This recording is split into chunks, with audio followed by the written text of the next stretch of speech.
Hello, everybody. We're so excited you're here.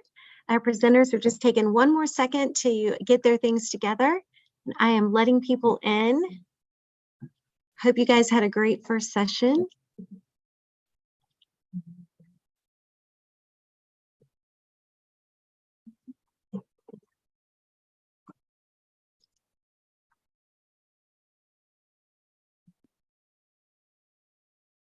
We invite you today to go ahead and use chat whenever you have questions for our presenters. They're both amazing representatives, and I think we'll be glad to answer your questions.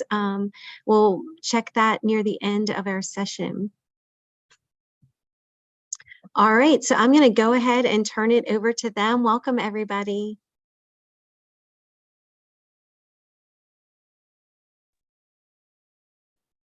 All right. How is everyone? Good morning and welcome.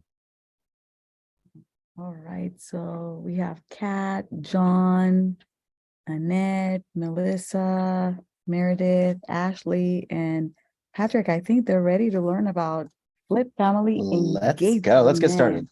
Awesome.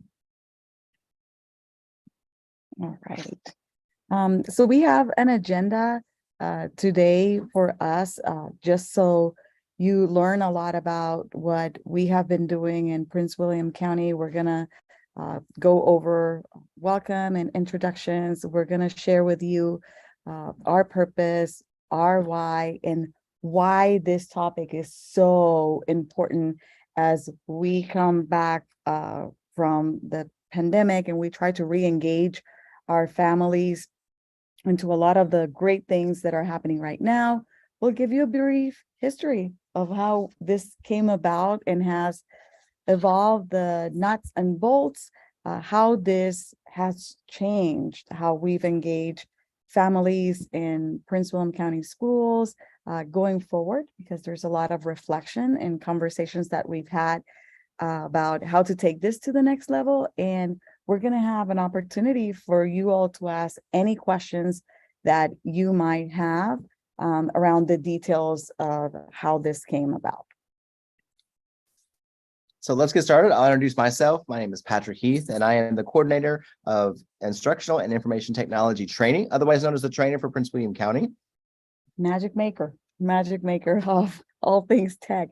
And my name is Lynn Mara Colon. I serve as the Director of Student Opportunity and Multilingual Services for Prince William County schools.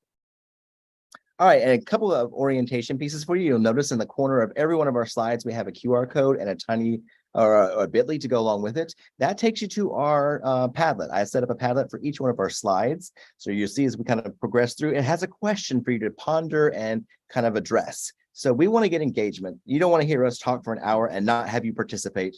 This is more of a roundtable discussion. We'll also be using the chat. I'm going to actually pull a chat up on my computer so we can kind of see it. So if you have questions, we'll stop and go ahead and address that question kind of as we're going through it. So this is a time for us to have a give and take kind of conversation, not necessarily here a presentation. So feel free to join us as we do that. All right. So we wanted to start with the purpose and share our why and why flipping family engagement has become very important to us. And we have a quote here from Simon Sinek that says, people don't buy what you do, they buy why you do it. And what you do is simply proves what you believe. And I'm going to be very honest with you, as someone who oversees a lot of federal programs that have money attached to them and also family engagement components. I often heard pre-pandemic people say, if you don't have food, your parents will not come. And that food was the driver, and that the shiny things were the driver to have parents come to schools and families come to school and be part of the conversation. And then when the pandemic hit and we were left with no in-person events, we asked ourselves, what are we going to do? Because the reality is that our families are now welcoming us into their living rooms or spaces where the kids were learning. And it was more important than ever for us to engage. So we talked about this idea of re-engaging our families and transforming what we were doing to allow for authentic conversations and honest conversations about what the need was. So we wanted our families to remain engaged, but then again, we could not say, because we cannot do things in person, or we had written in the grant that we were going to do these events at the school, just simply stopping. So we had to, again, survey folks, come back to the table and said, why are we doing this? And what role do our families play in the engagement piece, and how are we going to engage with them so that we can regain our credibility, because now they were really involved in the learning of their students. And what's amazing about this is that we were reaching out to a population that's usually the not so seen group. It's our economically disadvantaged. It's our ESOL, our special education, those families that struggle to have, where's my voice? Where's my place? Where do I fit in a school system? And not just our school system, just in general, finding their spot and having someone say, I want to address your needs. How do we make sure that you know what's best for your student? Because sometimes they don't even know what services are available to them. And one of the things I like about the program that we did is that during the pandemic, we went virtual and everything became virtual meetings, virtual this. Well, we came back out of the pandemic, we're back in person, but we learned a lot of really great tools and tricks from that. And why do we just drop those when we come to the future? Let's bring those with us and blend those and find a way to say, hey, how can we have both in-person and virtual events, and which one is the best for those families? And we found for our families, the virtual sessions are way more powerful for them because they're on their cell phones while they're going to pick their kids up from soccer. They are in their living room, and the entire family is there because they didn't have a car to get to that actual event. If it was in person, they were able to then attend, and you see this entire, not just the mom and dad and kids, but you see the extended family, the neighbors, they get together for this and it becomes an event. So, it's so interesting that you say that, and I'm going to challenge our participants to think about how you are teaching your families to hold your school districts or school divisions accountable for what you have. And that was something that we asked ourselves. We knew that when we were in person, there was a lot of information that was shared. But again, if we want to empower our families, especially the families of marginalized students, to know what their rights are and to hold us accountable, that has been, I think, the most powerful thing from this project that we've had, because we are really bringing them into the conversation versus just telling them what we're expecting them to do, which we had a lot of SOL nights and telling them why it's important for their kid to come to school, or all of the things that we have available, but now they're part of the decision making. Mm-hmm. And I think that that's the most beautiful outcome about this process, because it gives us the credibility of, we want to hear your voice, and you're driving the sessions, not necessarily us selecting what we want you to hear. Mm-hmm. So the first question we posted in our Padlet was, what's your purpose? What's your why for creating events like ours? So you came to our session for a reason. So if you can, hop on that Padlet, the QR code and the bit.ly are there. So give us a little bit of feedback while we keep talking about the next section. But that's our question. What's your purpose? What's your why? Why did you come today? And we talked briefly about this, right? We were left with, what do we do? We had a lot of plans that had in-person events, and for the most part, we did everything in person pre-pandemic, and families were just asking, how do I access Canvas?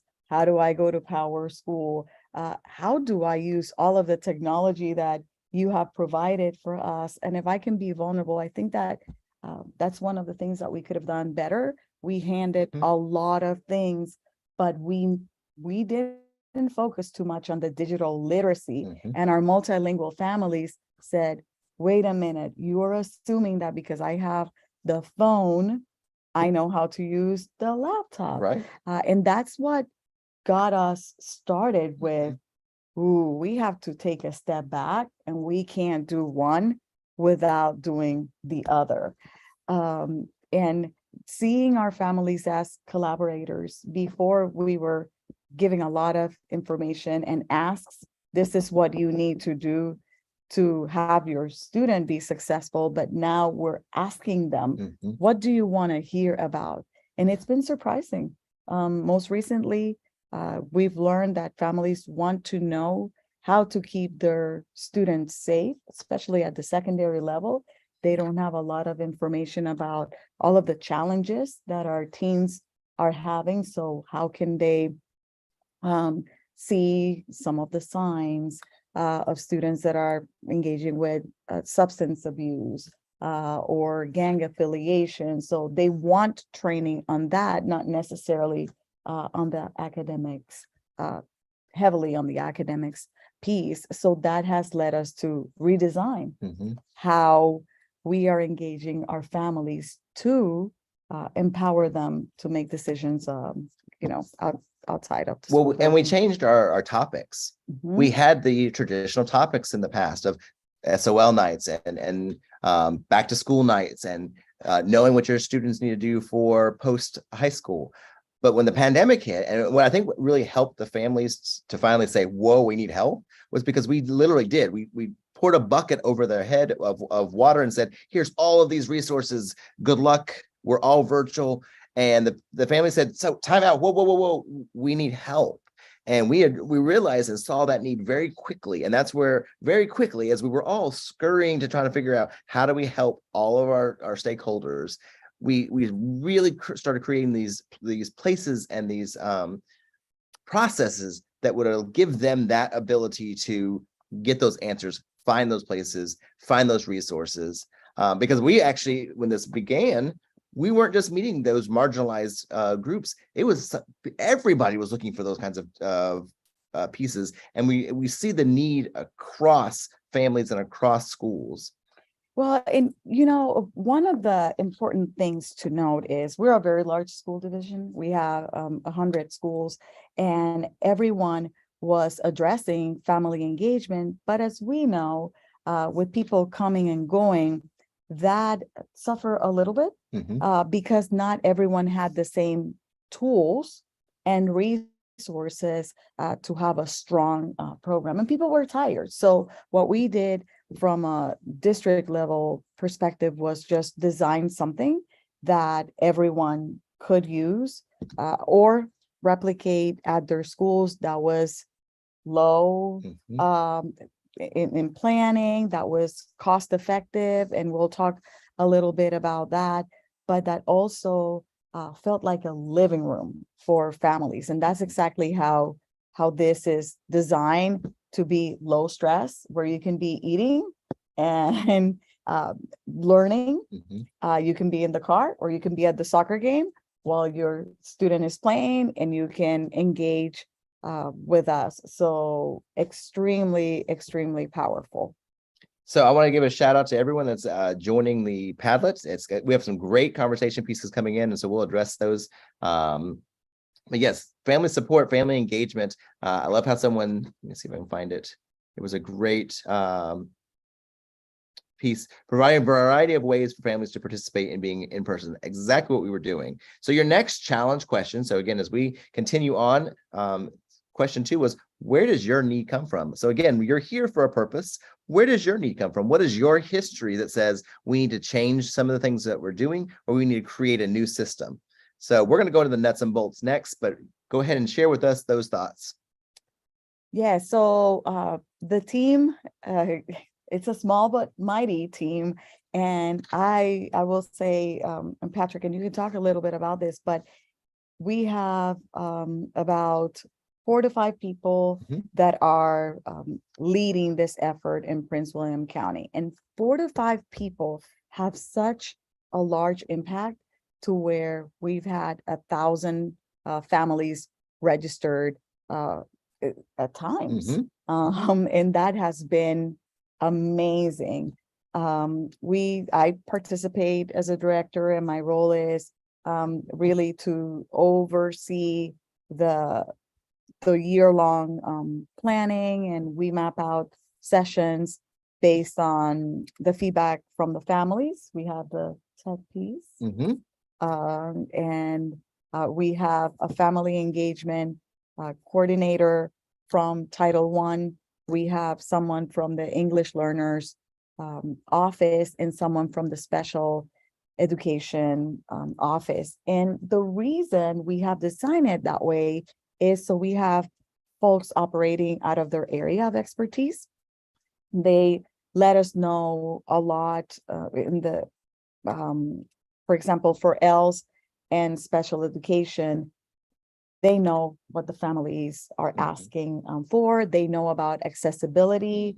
We have someone from translations and interpretation, which is another area that I oversee, and that becomes so important when we are creating access for our families. And Patrick will be a good point of contact if you're trying to figure out how to do that via Zoom. So creating your team is really important. And I came onto this as a team member.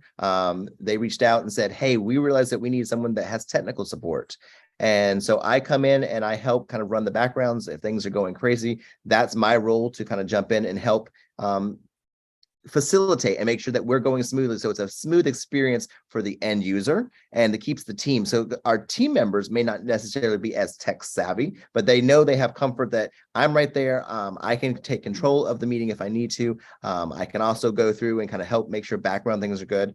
One of my roles is setting up our translators. And so we use the translating rooms within Zoom. And so I go in and assign each of our translators to their room and get that set up. And then we launch that live as we get our session started. So we actually have multiple languages being offered while the session goes on, and it works seamlessly. And the nice thing is that it's not like you're hearing a lot of feedback while you're listening to it. The English version goes live, and then in the back channels, the people join the language that's best for them, and they've signed up for that. So we know which ones are going to be there. I mean, that goes into just creating the organization. It is definitely not something that we can throw together and do. It's very methodical, very thought out, very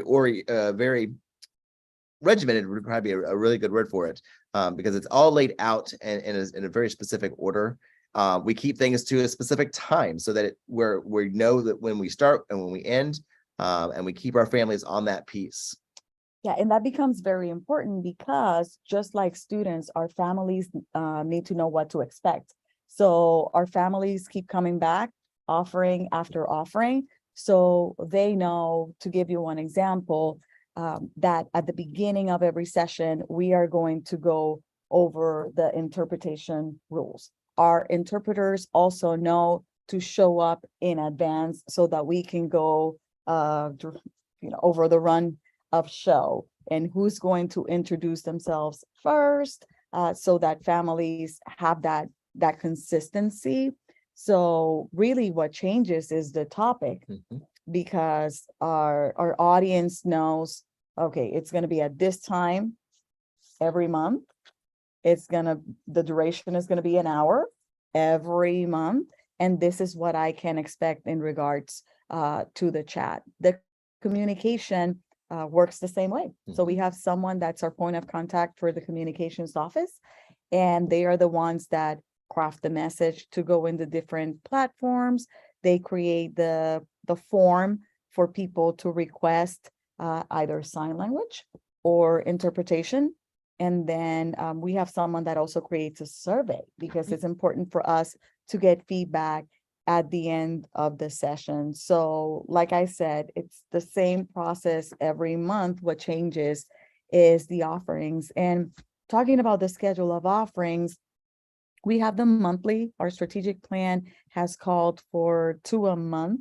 It's very popular. And I will tell you, our colleagues from other offerings, from other offices, if they're looking to share something with the entire school division, they often come to us and say, hey, can I have a spot at the family engagement sessions? But we try to plan them a year in advance based on the feedback that we have gathered from families. We're flexible in the event that there's something that came up, Mhm. like safety, and we're flexible in just changing and collaborating with people to do those sessions. The platform is Zoom. Yeah, so I was going to go about that next. So the platform, we have been currently using Zoom.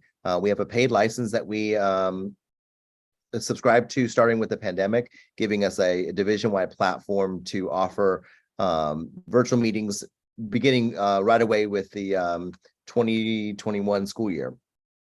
But is Zoom the only platform? No.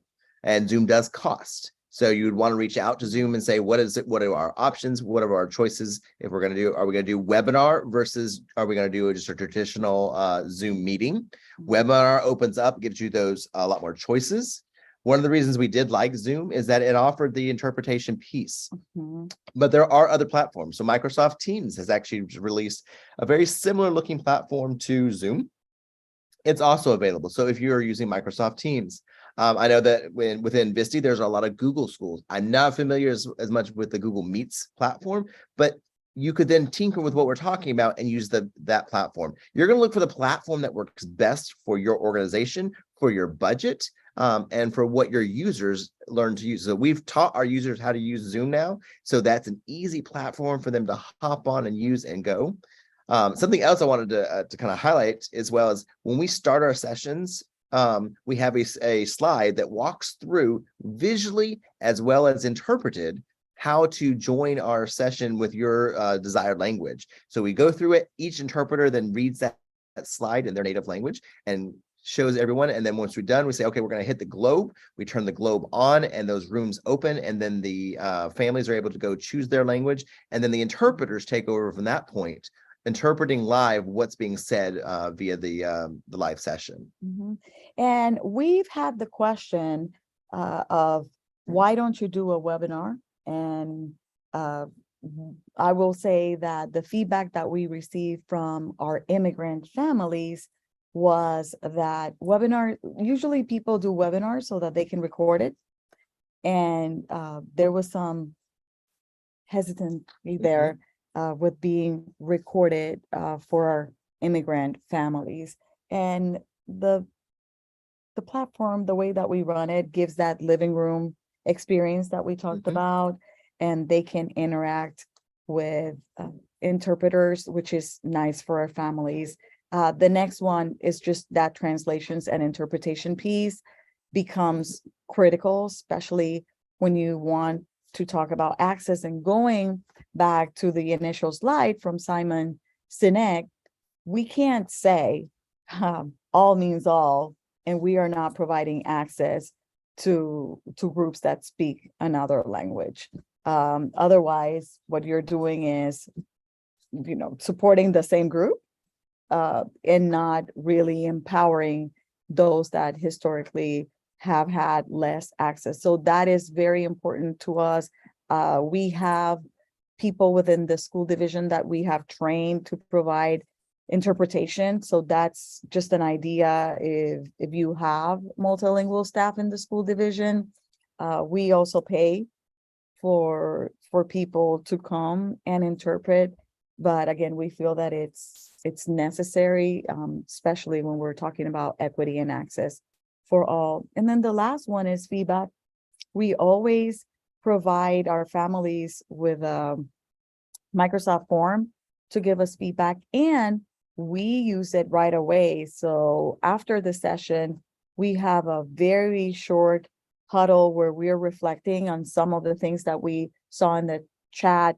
And then we talk about how are we going to move the work forward, because at times parents will give us feedback on something about their school or access or who they can contact. So we become those liaisons that will follow up with them in regards to where they can get the different things that they're asking. And I for. think something that's come about with this has been opportunities. Students that academically they're there, but their language is stopping them from showing or sharing that. And families don't necessarily know that I can advocate for the gifted and talented program. So when we bring that group in and we share about that, they're suddenly, their eyes are wide open of, oh, I didn't know about that. Or a family that has a student that may be special needs and they haven't been identified or gone through the process. And the family says, I have concerns. I'm concerned about what's going on. And now I know who to ask. I can reach out to someone. So we're bringing those people together that, again, they don't necessarily bump into each other in their worlds. But now with this, we're kind of bridge that gap. Yeah. Something that we've noticed when we reflect on the feedback is that it's not that there's not enough resources, is that families don't know how to access those resources. So, we are just creating a platform where there's a lot of aha moments of, oh, I didn't know that this specialty program existed, or I didn't know that the gifted form had been translated. And it changes the conversation because now you're communicating and directing them to things that already exist rather than creating new things. And in some cases, we've reflected on, are we sharing enough? Right. We know, but do families know? So the next question is, let's talk logistics. What do you need to know that we didn't answer? So that's the thing. Throw some questions in there you might have about some of our logistics that we've done, and we can circle back around to that, and definitely the Q&A time address those. So if there's something you have, also, we're talking a division-wide, we're a large division, but don't let that be what stops you. You could do this as simply as a classroom. If you're having classroom meetings or you're having conferences with your families, this is definitely a way to bring them in and showcase. Maybe you're going to do that. You had a coffee house and your students have written poems and you're wanting to let your students share those, and you do those at 7 o'clock at night and everyone gets on live for a session. A classroom could be that small and allow that ability to have, or it could be a little bit larger as a school or your school division. So it really depends on where you want to get started. What power do you have as the user that's going to initiate this? Start with what you have close to you, and then as it begins to get bigger, as it will grow, then you can begin to spread that out and to those around you. You know that one of the things that we've learned from the survey results has been the ability of blended families to participate. So you have a lot of students that are in divorced households, and mom and dad can participate because there's the virtual space, so they can be in other states and participate. And our immigrant youth who are here with a relative, their families are able to participate from another country, which has been transformational because they can be part of the conversation without necessarily having to visit the school. So we've learned a lot from the survey results because the families are helping us think about things that we necessarily didn't think about before, and giving us an insight on how much the family dynamics have changed, which is always so powerful. And the strategic plan it's at the core, the most important thing for us. We have a commitment of family and community engagement, and we keep asking ourselves, what does that mean? What does it mean for you? And what does it mean for me? Right. There are families that know naturally where to go, but what are we doing for the ones that want to know, but they just don't know where to start? And there's so many people, Patrick, you and I are part of that group, that we create content and we do so much to support schools, but how do we get visibility to people within the district or in schools, people that are not necessarily in front of students, like ITCs, right? Correct. They support teachers, and families might not know that there is an individual that is helping advance the digital literacy work. Absolutely. This is a space where you can, share the face of that person. Well, I think we have a new superintendent, Prince William. She's on her year 2 with us, and she's beginning to develop her plans. And so she created a strategic plan for us, and we've launched it over the last year and a half. And that's really helped reshape our focus because, again, we have a new leader, and we're following in line with her new visions. But every school district has some type of strategic plan. You have some roadmap. Where are you going? What are you doing? And the best way to get buy-in from those at central office is by finding ways to align with what the central office mission is already. So one of the things that we're doing now, everything we do across our division, whether it be a meeting or whether it be a new initiative, we're aligning it to our 4 pillars in our strategic plan. And then that way you can say to Dr. McDade or her representatives, here's how we are taking your plan and really making it real life. Because she can only create the plan. Those below her are what are actually carrying out those plans. And so for you that are maybe creating this brand new, look at your strategic plan, look at your directional guidebook and say, what is our school division doing? What is our direction going? Where are we looking at the next 5 years? And how can we use this type of event or this type of environment to really take those goals and make them happen? Yes, and so we've had a lot of attendance and high levels of engagement. And I think it's because we have taken the time to listen to what families want. As a former principal, I remember being exhausted by so many events that we had at the school, and some were well attended and some were not. And one experience that stays with me is the music teacher always had the highest attendance. And once we surveyed the families, they said, well, I cannot help not to show to see my kid play. So it was about their student versus their buy-in. Yes. So then there were other events that they felt they were being thrown at information on, you should be doing this. So your student is successful. And they didn't know at the core all of the jargon that we talk about in education. They said it was very SOL-y, and they needed us to take a step back and build context as to why those things were important. So that was transformational for me, because we can't forget to put the student at the center, because every parent cares about their kid.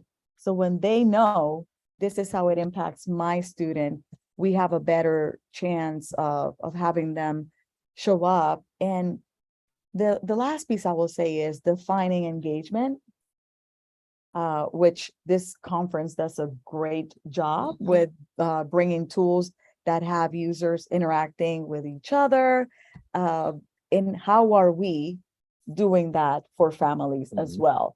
Are we expecting them to come, sit, and just listen to us, or are we engaging them in the process?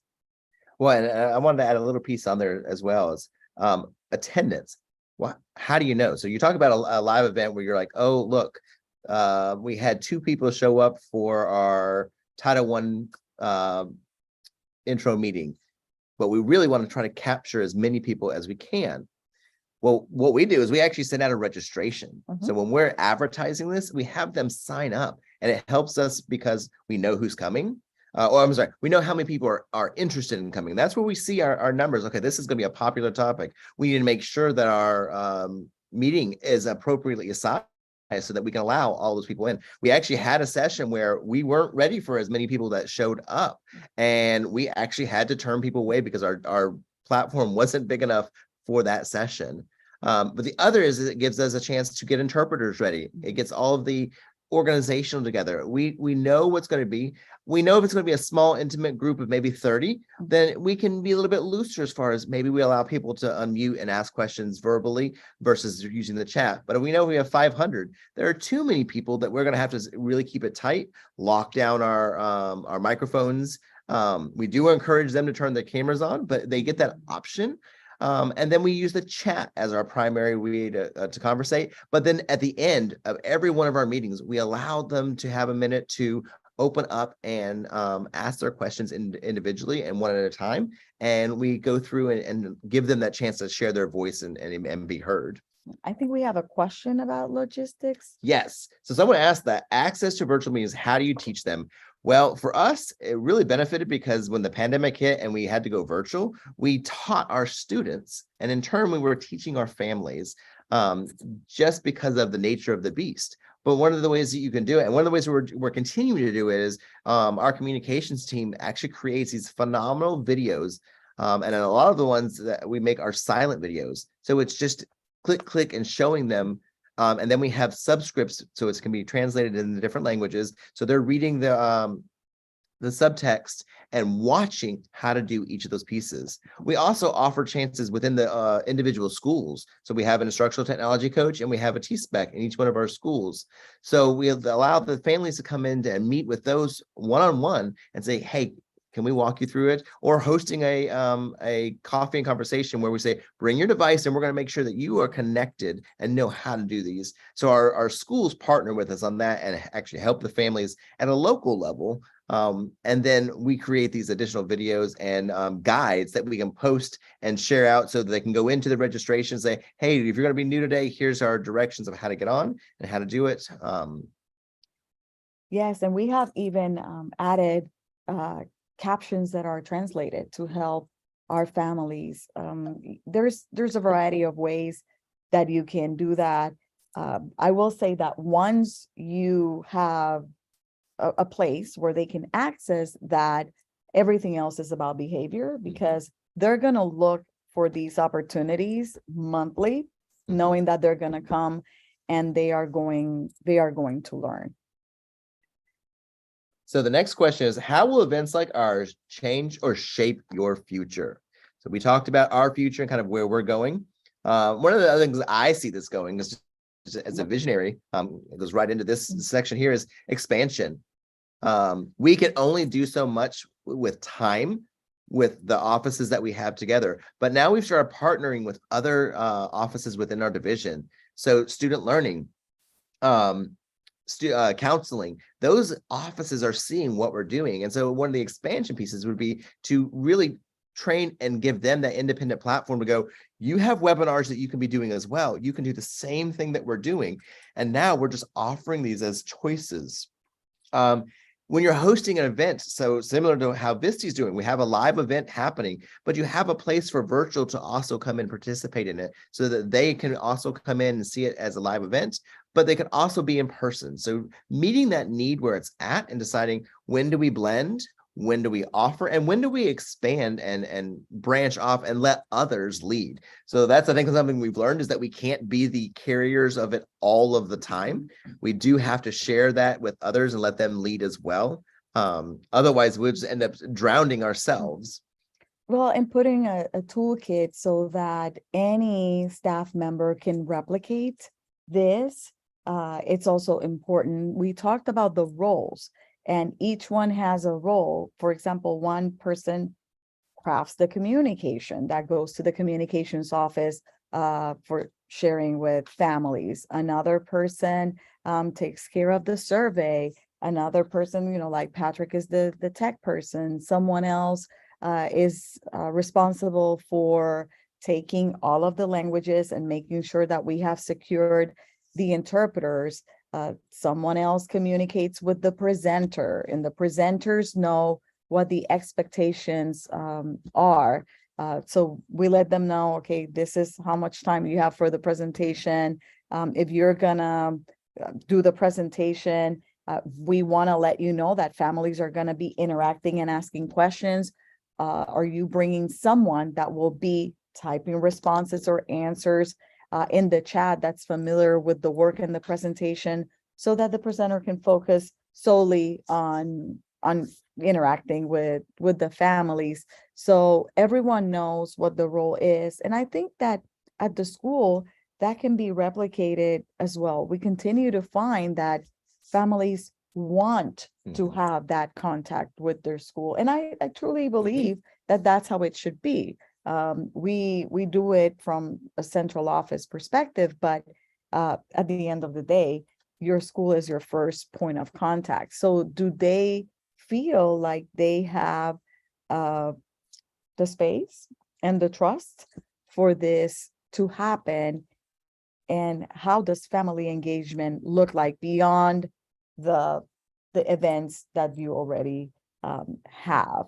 and the access to multilingual families as well? Do you have I don't know, a multicultural night? Mhm. And that's where there's the interpretation, or are you embedding all of these things in everything you do? And one of the things that I think as we expand, and we're already doing this in some spaces and modeling here at the conference, uh, we have advisories that have the in-person and the virtual. Mhm. So you don't have to box yourself Mhm. into one, either or. Mhm. So replicating what has been modeled here at the conference for our families so that they have a choice.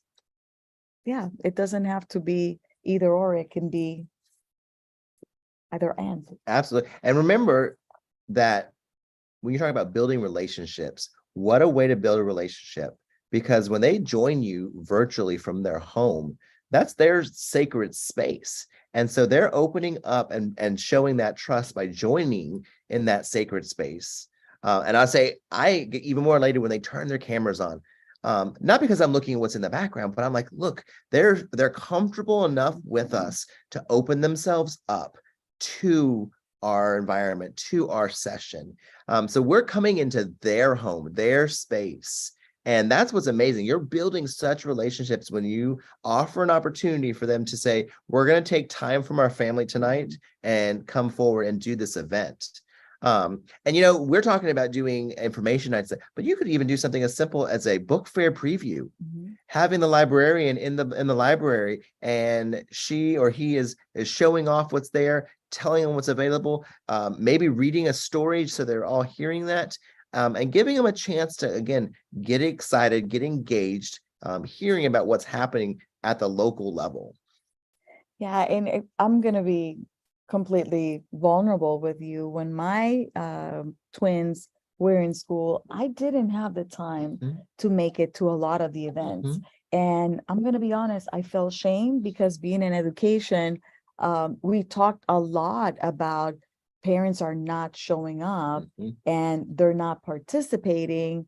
And I was one of those. Had I had a platform like this, I would have been more involved because I would have known, okay, this is the conversation and this is what they need from me, and then participate in that way. So we have a lot of families that work late nights, and I can see someone saying, you know what, I'm going to take my lunch or my break hour if they work in the evenings at this time because I want to tune in to the family engagement series or the event, and then be able to be in the know of what's happening. So just counting on the in-person events can be dangerous because you're assuming that everyone has the time or the resources to leave their kids with someone else to come to the PTA meeting or to come to the advisory meeting. Giving the option can be transformational. Well, and something else to do, once you start doing these, if you take this forward, you're going to see it grow. It's not a complicated, nor is this a brand new thought that we came up with, but it was just something that was a need that we had, and we found a way to make the need happen. But again, sharing it. So that's why we're here today, is we wanted to share with others. What did we do? So once you make that success happen, don't be afraid to share it. If you're at a school level, go to the principal and say, hey, how can we share this with your boss? How can we make sure that others are seeing this? How do we share with other schools in our cluster? Let it naturally grow and bloom because others will want to know.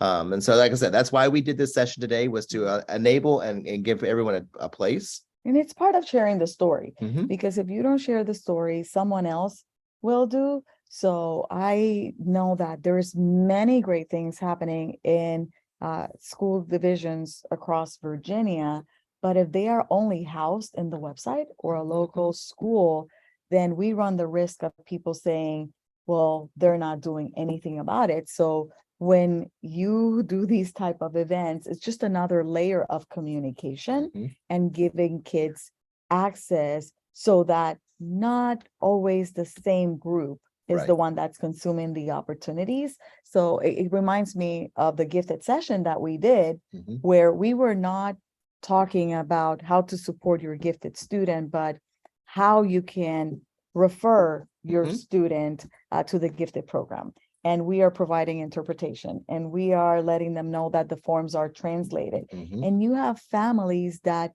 the parent might not be gifted, but they see all of these characteristics and they're having an aha moment and saying, wow, I need to connect with the gifted teacher, who usually doesn't have a lot of face time with all of the kids, Right. because she is either searching for Mhm. new kiddos or presenting to the ones that are already gifted. So it was really amazing just to see the light bulb and the hope of, okay, we came from another country, but my kid can take advantage of this opportunity.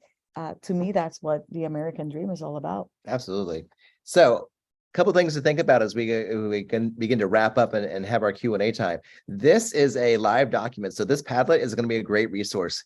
Grab it, keep it. We're doing another session live here at Vista this afternoon, and we're going to use this exact same Padlet. So those participants were going to be able to come in and add their content here. So not only will we have your responses, but theirs. So it becomes a repository Mhm. of content for you as you're beginning to build these ideas and see where to go.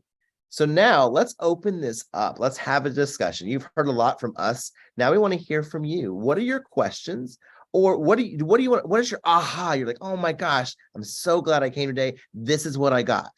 So if you want to unmute and share with us your thoughts, if you're a someone that's shy and you want to throw it in the chat, we will gladly share that as well. So we're going to be quiet for a few minutes and let you have a chance to kind of shine and share what you're thinking.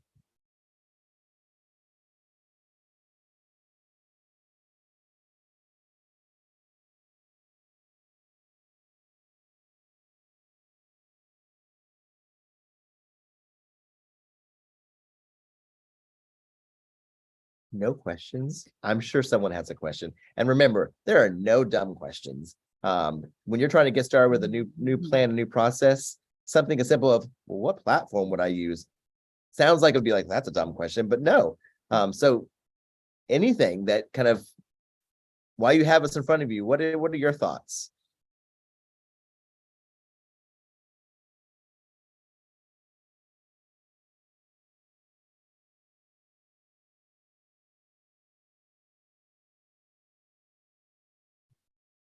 Go ahead.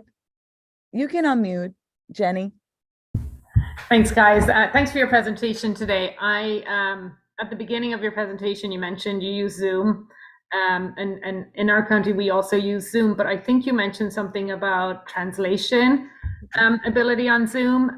Can you? I kind of was doing something while listening, and I'd love if you could share a little bit more about that, please, because that's So like an that awesome was kind of one of the areas that I took on as a tech person. So when you go into your settings, you actually can turn on global interpretations, and it is a little globe that will be at the bottom of your screen. You go in and set it up before a meeting. So when you create the meeting invite, you go into the invite and turn on the toggle switch that says I want to have languages, and you say which languages that you want. Then when you go into the meeting itself, you click the globe and I match the interpreter to that language. And once I have them all and we're ready, we say start. And at that point, the users get a globe, they click that globe and they choose their language and they join that channel. And they listen to the entire presentation in their preferred language. That's why planning is important, because you have to have a registration form where they are going to let you know which language they prefer. You're going to have to arrange for those individuals to come. For the ones that are longer than an hour, because we've had some presentations, advanced academics and specialty programs is one that takes a little bit longer. We typically try to bring 2 people, because when you're interpreting, you can get tired and then they switch. I will also say we do simultaneous interpretation, which is a different skill that, for example, I can interpret, I am bilingual, but simultaneous can be difficult for me because you have to, at the same time you're listening, interpret. So we have some training that we provide our staff in order to do that. So we have the people that, okay, they can translate, they can be in a meeting and you speak, I interpret, but then we have the ones that as they are listening, they're able to provide the interpretation. And the other piece is making sure that your presenters know that this is an interpretation session. So you're going to have interpreters speaking for you. So make sure that you're speaking slowly and clearly. And the interpreters are really great. They'll be like, can you say, hey, can you slow down just a little bit so that we can keep up with you? So having that line of communication is great. So I think we answered your question, but is there anything else you had for that? No, you did. Absolutely. Thank you so much. I appreciate it. Thank you. Ms. Miles, that is a great call out with the beginning of the year presentation. We had parent pointers for Canvas. And that is actually what led us to this, because we did about 6 and we had approximately 1,000 people register for every session. We saw an overwhelming need for families to know, how do I stay on top of this new learning? And now they have visibility into what we are doing. So we were very basic to the point of, here you click, there you click here. Again, with the blended families, if you have 2 parents that are trying to be observers, this is how it would look like. Those we recorded and we posted, but I do agree with you, setting the foundation and doing an assessment of what needs to happen first before we start talking about all of the other stuff. I want to throw something out there. One of my branches of my role as a trainer for our division is Microsoft, and I'm actually helping us build from the ground up a implementation plan, because we've had Microsoft, but we never really kind of looked about how are we going to use that and how do we incorporate it, and how do we get it to our stakeholders. And one of the things that got me excited, because I came from a very high ESOL community, was PowerPoint Live. So if you're looking for a way to say, I want to start this simple, and I know I'm going to do a presentation and it's going to be in PowerPoint, use PowerPoint online, not the desktop version. And when you go to present, you have a drop down that says PowerPoint Live versus presenting. What that does is it gives everyone in the audience a QR code or a tiny URL to use. They join your PowerPoint session, and they don't have to have a Microsoft account. So on their phone, it just automatically opens and lets them start using it. What's amazing is they see your slides on their device, and it gives them a running account of all of the audio. So as they're talking, they get those captions, and there's at the bottom a button, and you say change it from English to whatever the languages are available, and they have a ton of available languages, and it will translate the text, but they can also put on their headphones and listen to it audibly, and it will also translate audibly. And it's translating the text, not translating the person, but it's as it pulls that text in and gives it translation, it starts reading that text to them as well. So it's a really easy way to kind of, let me go basic, let me go simple. We've got this PowerPoint presentation that I'm going to share. And you could do this even at the classroom level, where a student is going to see the content in a PowerPoint and they're actually read it and listen to it in their native language. Now that's transformational. If I was a principal and my ITC is giving me that tip, talk about inclusion and all of the great things that we're trying to do. So that is a great tool just to influence the family engagement process. Absolutely. Someone had a question about the next session, and I'm not sure if that's our session. We're doing this exact same one live, so we don't have another one. So if you want to unmute, kind of ask your questions, make sure we're addressing that. Oh, I just had a question about the next session, which is a general session at 1 p.m. I don't see a Zoom link for that. Is that an in-person session or is it online?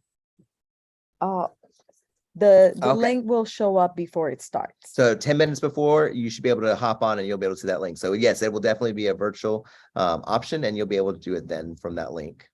Okay, thank you so much. You're welcome. No Thank you for asking problem. that question. That's good to know. Any other questions? We have about 4 minutes left. I do want to put our emails in the chat in case you need anything or have any further questions. You can go ahead and And send also, if you- us a message. And our presentation has been uploaded to Sketch. So if you grab the presentation, this is also on slide 2.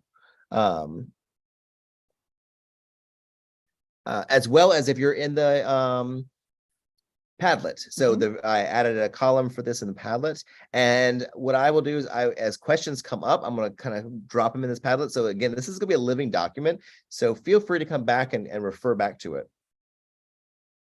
All right. Any last minute questions before we hop off?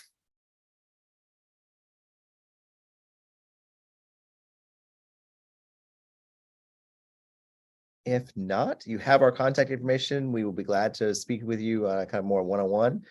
But thank you for joining us. Thank you for joining Visti virtually. So do the Zoom wave goodbye and have a good rest of your sessions.